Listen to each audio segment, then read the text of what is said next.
오늘 본문은 모세의 죽기 직전의 마지막 행적을 기록하고 있습니다. 하나님께서 한 산 꼭대기로 모세를 불러 올리셨고 모세에게 당신께서 약속하신 약속의 땅 가나안을 보여주셨습니다. 모세는 이날 죽음을 앞두고 하나님께서 허락해 주신 온 땅을 바라보면서 어떤 마음을 느끼고 어떤 생각을 했을까? 그날 그 산에 섰었던 모세의 마음을 우리도 한번 느껴보려고 합니다. 오늘 말씀을 통해 하나님께서 또 우리 각 사람에게 깨닫게 해주시고 또 말씀하시는 바를 분명하게 심어주시고 또 그 말씀 듣고 또 순종하며 열심히 살기로 결단하는 다짐하는 은혜가 있으시기를 예수님의 이름으로 축원합니다. 우리 사진을 한번 보여주시겠습니까? 오늘 그 본문에 모세가 본 모든 그 가나안 땅을 제가 지도에다가 표시를 한번 해본 것입니다. 자, 1절을 보면 모세가 모압 평지에서 느보산에 올라 여리고 맞은편 비스가산 꼭대기에 이르렀다고 하죠. 자, 저기 제가 이제 파란색으로 동그라미를 쳐놨는데요. 그러니까 느보산에 비스가라고 불리는 봉우리가 제일 높은 봉우리입니다. 그러니까 예를 들면 뭐 설악산 대청봉 이런 개념인 거죠.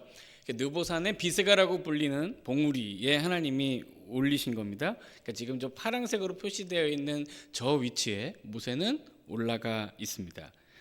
자, 그 다음에 보면 여호와께서 길르앗 온 땅을 단까지 보이셨다고 합니다. 자, 지금 모세가 이제 파란색을 표시해 놓은 저 위치에 서서 이렇게 몸을 돌려서 북쪽을 본 겁니다. 북쪽을 보고 제가 지금 보라색으로 표시해 놨는데요. 그 길르앗 온 땅을 단까지, 저 북단까지 하나님께서 보여주신 것입니다. 그리고 2절을 보면 또 온 납달리와 에브라임과 므낫세의 땅과 서해까지의 유다 온 땅과 했죠. 자, 이제는 이제 북쪽을 이렇게 보고 다시 몸을 돌려서 서쪽을 본 겁니다. 서쪽을 보고 제가 지금 연두색으로 표시를 해놨는데 납달리, 에브라임, 므낫세 그리고 유다 지파의 온 땅 그리고 서해 바다까지 이렇게 쭉 모세가 바라본 겁니다. 그리고 3절을 보면 네겝과 종려나무의 성읍 여리고 골짜기 평지를 소알까지 보이셨다고 하죠. 자, 이번에는 또 몸을 또 돌려서 이제 남쪽을 보는 겁니다. 제가 붉은색으로 표시를 해놨는데요. 여리고 네겝 소알까지 그 평지를 모세에게 다 보여주신 것입니다. 사진을 하나 더 보여주시면 이거는 제가 AI로 만든 사진인데요. 뭐 이런 모습이지 않았을까 싶습니다. 그 모세가 하나님께서 그 올라오라고 한 그 비스가산 꼭대기에 서서 이렇게 북쪽을 보고 또 서쪽을 보고 또 이렇게 남쪽을 보고 사방을 지금 보고 있는 뭐 그런 장면이 아닐까 하는 생각이 들어서 사진으로 이렇게 만들어 본 겁니다.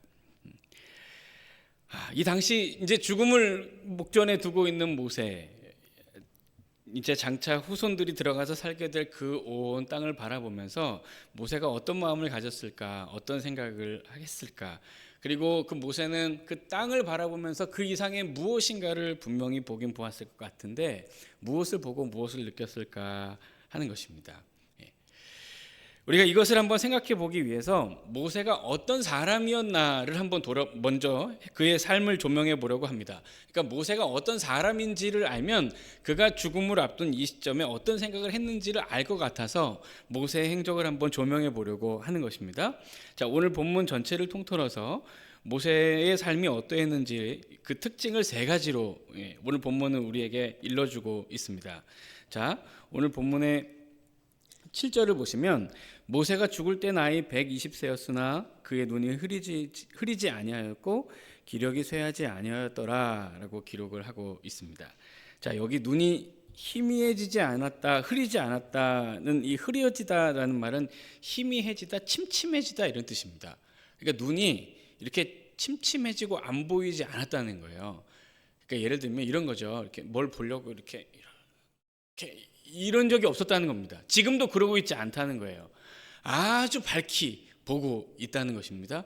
그의 시력이 전혀 떨어지지 않았습니다.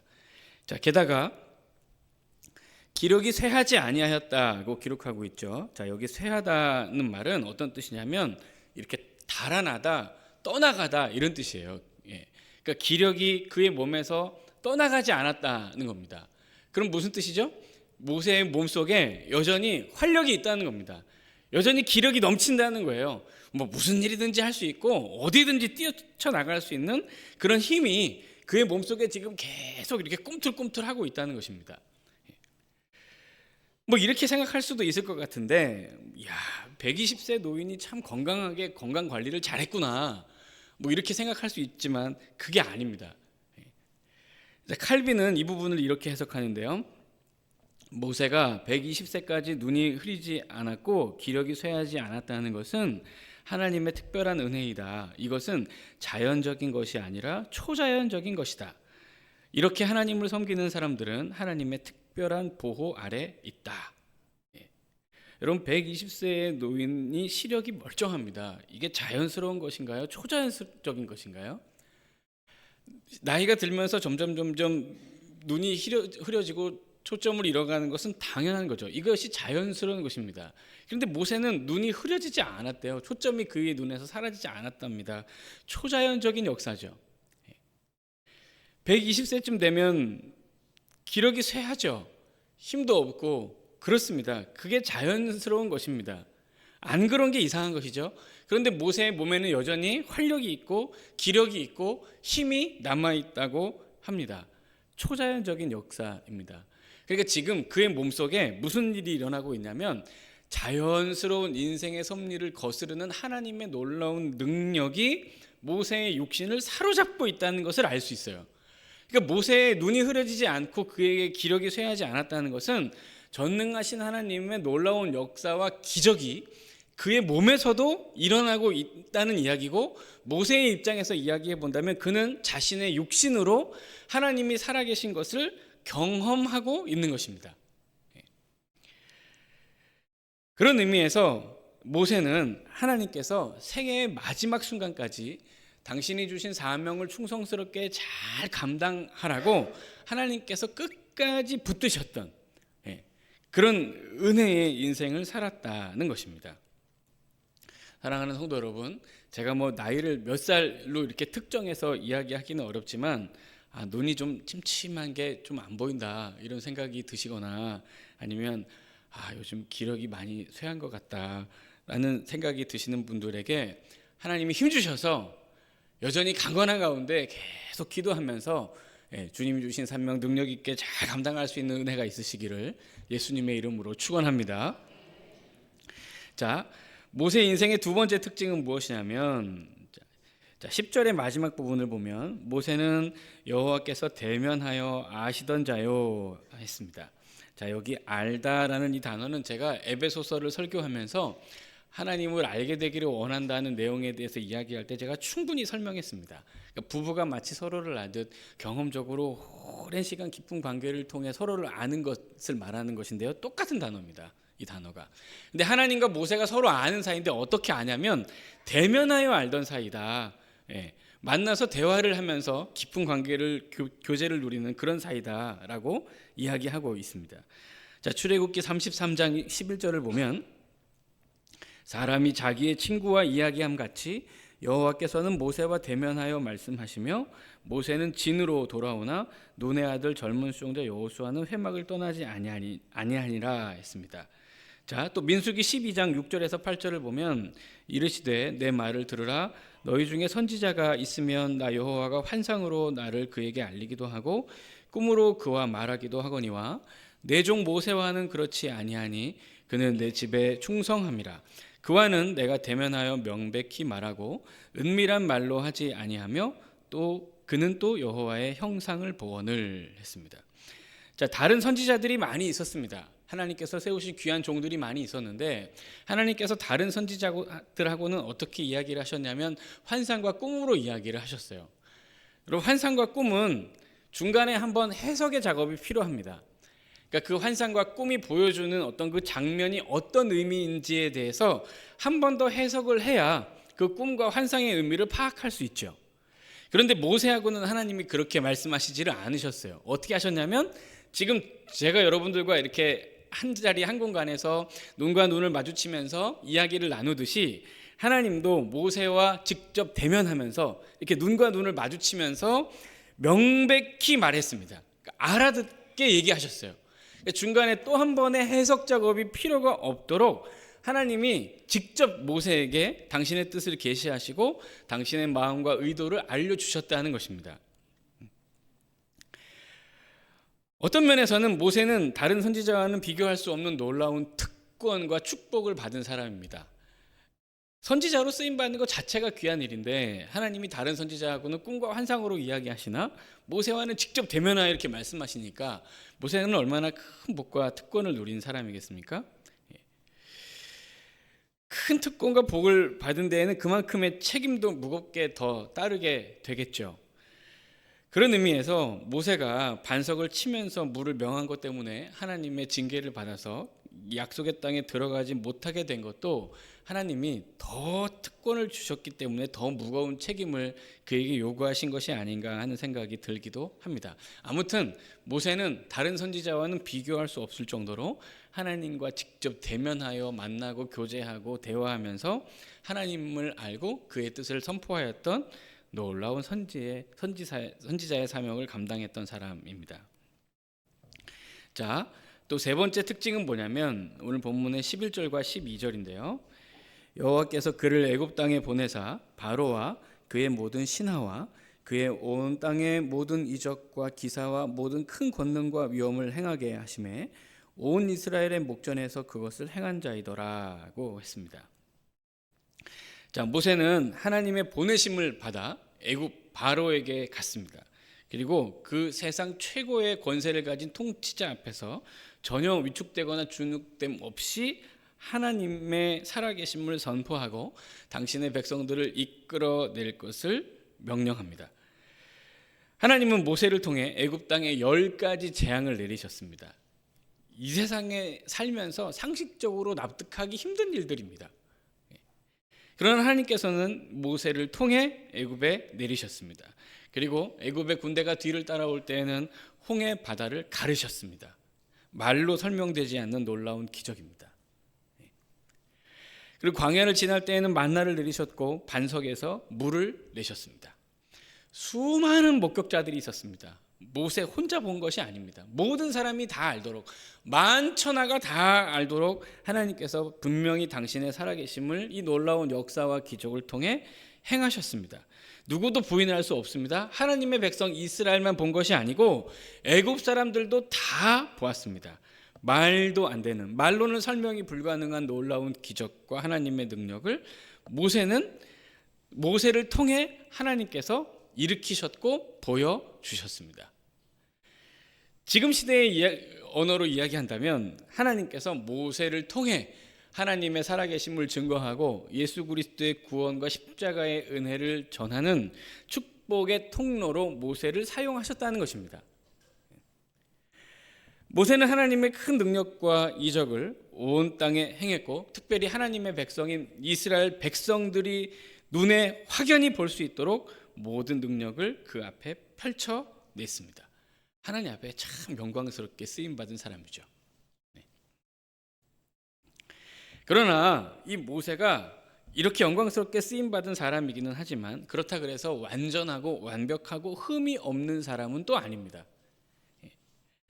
자, 민수기 20장 10절에서 12절을 보시면 모세와 아론이 회중을 그 반석 앞에 모으고 모세가 그들에게 이르되 반역한 너희여 들으라 우리가 너희를 위하여 이 반석에서 물을 내랴 하고 모세가 그의 손을 들어 그의 지팡이로 반석을 2번 치니 물이 많이 솟아나오므로 회중과 그들의 짐승이 마시니라.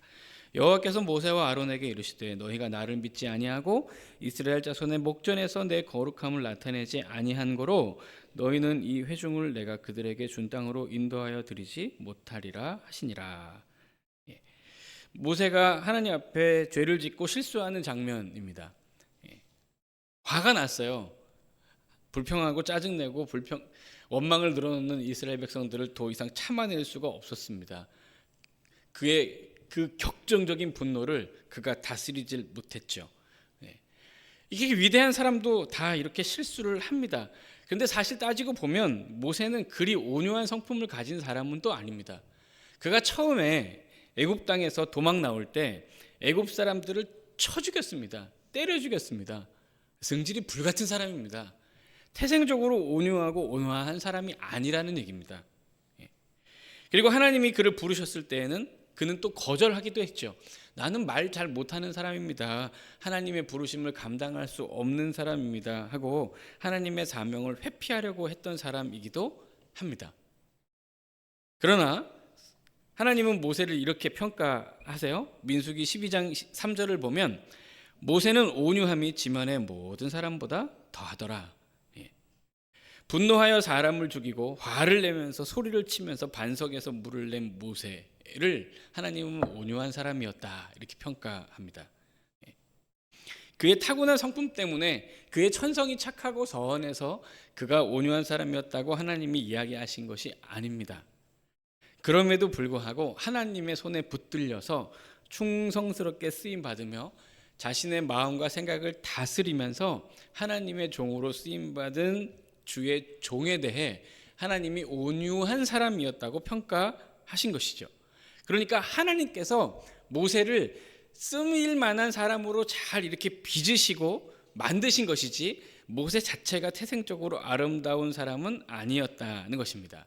그러나 하나님의 은혜로 부름받아 주님이 주신 사명을 계속 감당하면서 하나님과 이렇게 대면하면서 하나님의 뜻과 마음을 자꾸 깨달으면서 그의 성품과 그의 마음과 생각과 언어와 모든 습관들이 잘 이렇게 다듬어지면서 마침내 하나님을 대면하여 알아 하나님의 뜻과 마음을 선포하는 선지자의 지경에 이르기까지 모세는 그렇게 아름다운 삶을 지금까지 살아왔던 것입니다.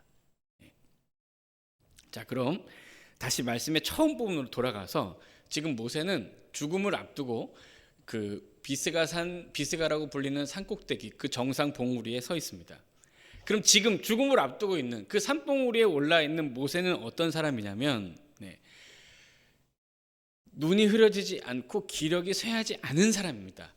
이 얘기는 다시 한번 말하면 여전히 하나님의 능력과 하나님의 기적을 자신의 몸으로 경험하고 있는 사람입니다. 지금 자기 몸에서 하나님의 역사가 꿈틀꿈틀거리고 있어요. 지금 그 산 위에 있는 모세가 그렇다는 얘기입니다. 또 그는 하나님과 대면하여 아는 사람이라고 했죠. 그러니 지금 모세는 이 산봉우리에 올라서 하나님이 허락해 주실 그 약속의 땅을 바라보면서도 하나님과 대면하며 그분과 교제하고 대화를 나누고 있는 중입니다. 하나님의 뜻이 어떠한지, 당신의 마음이 어떠한지, 이 땅을 보여주시는 이유는 무엇인지, 어떤 마음으로 어떻게 기도하기를 원하시는지 지금 하나님은 이 산봉우리에서 모세와 계속 이야기하고 계세요. 그러니까 지금 모세는 이 산봉우리에서 계속 하나님과 만나고 있는 중입니다. 마지막으로 모세는 모든 기적과 이사를 행했던 사람이고 이스라엘 백성들이 볼 수 있도록 능력을 베풀었던 통로라고 했죠. 그 생의 모든 발걸음에 하나님의 역사의 흔적들, 기적의 흔적들이 묻어 있습니다. 사실 첫 번째 얘기에 중첩되는 얘기인데 120세의 나이에 산봉우리에 힘있게 올라가 그 땅을 바라보는 것도 하나님의 이적을, 기적을, 능력을 펼쳐내고 있는 거죠.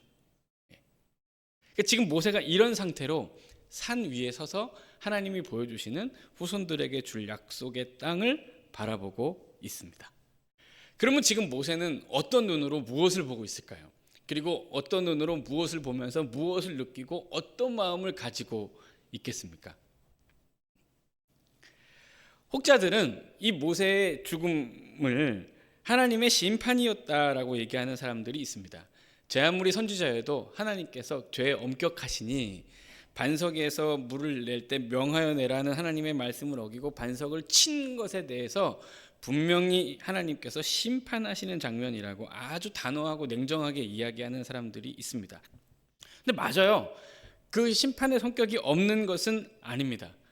그러나 그렇다고 해서 하나님께서 그를 버리셨거나 그를 내치신 것은 전혀 아닙니다. 다시 한번 말씀드리지만 지금 산 위에 올라 있는 모세는 하나님과 신령하게 대면하여 교제하고 있고 그의 몸으로 여전히 하나님의 살아계심을 맛보고 있는 중입니다.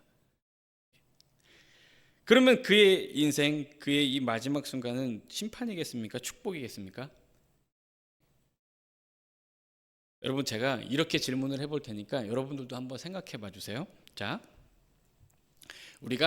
우리에게 주어진 한평생의 삶을 열심히 살았습니다.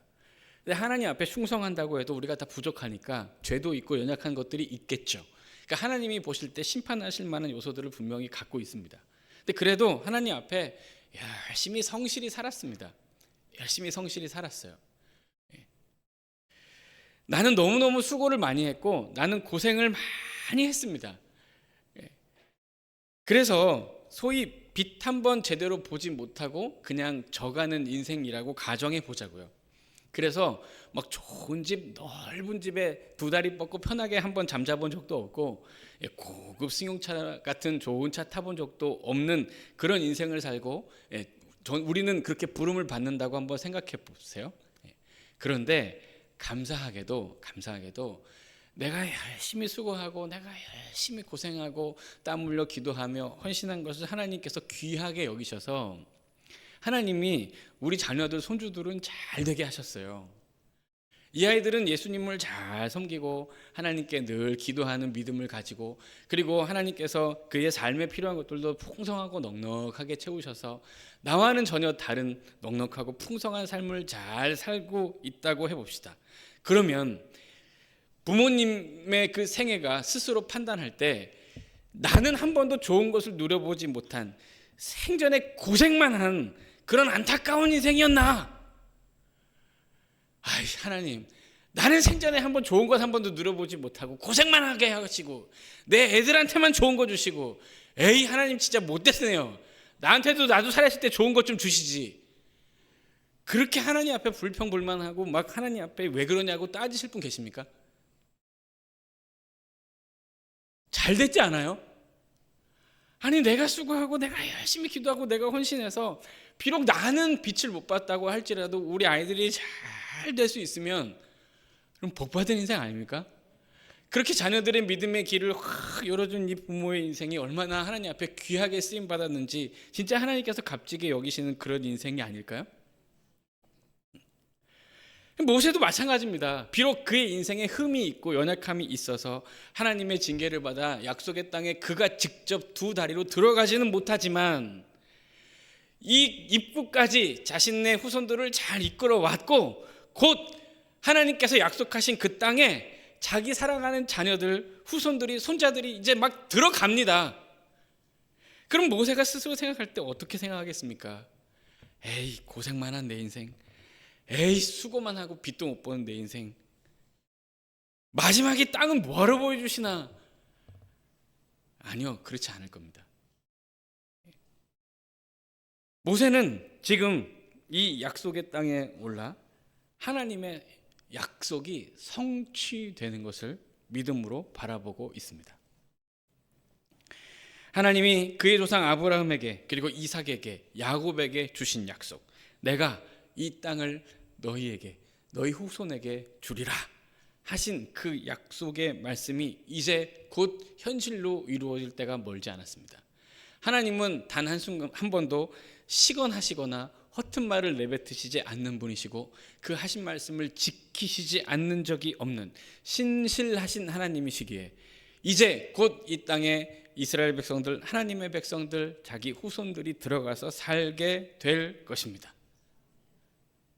장차 곧 머지않아 이루어질, 이 땅에 이루어질 하나님의 나라와 하나님의 영광과 하나님의 은혜 가운데 살게 될 자신의 후손들의 아름다운 삶을 지금 믿음으로 바라보면서 그는 하나님 앞에 찬양과 경배를 드리고 있으리라고 생각합니다. 얼마나 마음이 뿌듯하고 흐뭇하겠습니까? 얼마나 그 마음이 감사하고 기쁘고 감격스럽겠습니까? 게다가 그것뿐이 아닙니다. 자, 오늘 본문 6절을 보면 벳볼 맞은편 모압 땅에 있는 골짜기에 장사되었다고 기록을 하고 있는데, 자 히브리어 원문으로 이 6절을 보면 장사되었다는 이 표현이 어떻게 기록되어 있냐면 그가 그를 장사하였다 이렇게 써 있습니다. 그러니까 3인칭이라는 그가 두 번 쓰이거든요. 그가 그를 장사했다. 예. 근데 많은 성경을 연구하는 학자들이 여기서 말하는 처음 나오는 그는 하나님, 두 번째 나오는 그는 모세로 이야기합니다. 그러니까 하나님이 모세를 장사 지내 주었다. 하나님이 모세의 장례를 인도해 주었다라고 우리가 이해할 수 있는 것이죠. 여러분, 하나님이 직접 장례를 치러 주셨대요. 하나님이. 아니, 무덤도 없고 죽음의 흔적도 없는 이 모세의 죽음 너무 헛된 것 아니야? 하나님이 장례를 치러주셨다니까요. 사실 모세의 탄생도 비범하지 않았습니까? 그의 생김새도 비범했고 그가 목숨을 부지하고 바로의 왕궁에 들어가게 된 과정도 참 드라마틱하죠. 그리고 평생 하나님 앞에 놀라운 기적과 은혜를 체험하면서 오늘에까지 이르렀고 그의 죽음, 그의 장례마저도 하나님이 직접 담당하고 계십니다. 하나님이 장례를 지금 치러주고 계시잖아요. 그러니 그 인생이 얼마나 복받은 인생이며 형통한 인생이며 아름다운 인생입니까? 모세의 생애가 참으로 영광스러워 보입니다. 그리고 그는 더 영광스럽게도 생의 마지막 순간에 저 높은 산에 올라 하나님의 나라, 하나님의 통치가 곧 나의 후손들에게 임하게 될 것을 믿음으로 바라보고 있습니다. 저도 오늘 말씀을 준비하면서 어제입니다. 어제 밤에 문득 이런 생각이 들었어요. 그래서 나도 한번 올라가 봐야 되겠다라는 생각이 들어가지고 제가 어디 갔냐면 우리 교회 옥상에 올라갔습니다. 5층에. 어디 올라갈 데가 없잖아요. 날도 춥고 그래가지고 그냥 가깝게 올라갈 수 있는 옥상에 갔습니다. 그 옥상에서 이렇게 동네를 한 바퀴 이렇게 쭉 둘러봤어요. 이렇게 계속해서 이제 이 말씀을 저도 이제 묵상하고 한 주 동안 준비해서 그런지 저도 모르게 쭉 이렇게 보이는 이 성남시의 풍경을 보면서 자연스럽게 기도하지 않을 수 없었습니다. 하나님, 이 시야에 들어오는 모든 사람들, 모든 집들 다 예수 믿고 구원받게 해주세요. 기도했습니다. 기도하지 않을 수 없었습니다. 저 같은 사람도 이렇게 기도하는데 모세가 이 산에 올라 기도하지 않았겠습니까? 그리고 나중에 여러분들도 한번 심심하면 밤에 한번 우리 교회 옥상에 올라가서 한번 보세요. 이렇게 몸을 돌려서 우리 교회 저쪽 언덕 올라가는 쪽으로 이렇게 보면 집들이 이렇게 빼곡하게 있는데 빨간 십자가가 딱 하나 보입니다. 어제 보니까 그렇더라고요. 그래서 제가 그 빨간 십자가 딱 하나 있는 십자가를 보면서 어떤 기도를 했냐면 하나님, 이 성남 땅에 밤하늘에 십자가가 더 많이 보이게 해주세요. 주님의 몸된 교회들이 더 굳건하게 많이 서게 해주세요. 기도했습니다.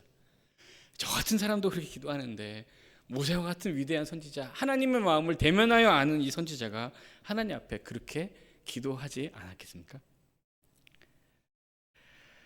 사랑하는 성도 여러분, 우리도 마치 이날 이 순간 모세처럼 이 높은 산에 올라가 하나님께서 약속하신 약속의 땅을 바라본다면 우리의 눈에 무엇이 들어오겠습니까? 그리고 무엇을 바라보며 어떤 마음, 어떤 생각을 하게 되겠습니까? 이 시간 우리 새해 첫 예배를 드리고 있는데요. 한번 우리 같이 마음으로 생각해 보면 좋겠습니다. 우리도 모세와 같이 저 높은 산에 올라 이 새해를 시작하는 첫 시간에 한번 멀리 눈을 들어서 보는 겁니다. 여러분, 뭐가 보이십니까? 제 눈에는 확장된 하나님의 나라, 더 널리 선포된 예수 그리스도의 복음, 그 예수 그리스도의 복음을 듣고 더 많은 구원받은 사람들로 가득한 세상, 하나님의 창조의 질서대로 아름답게 다스려지는 이 대한민국.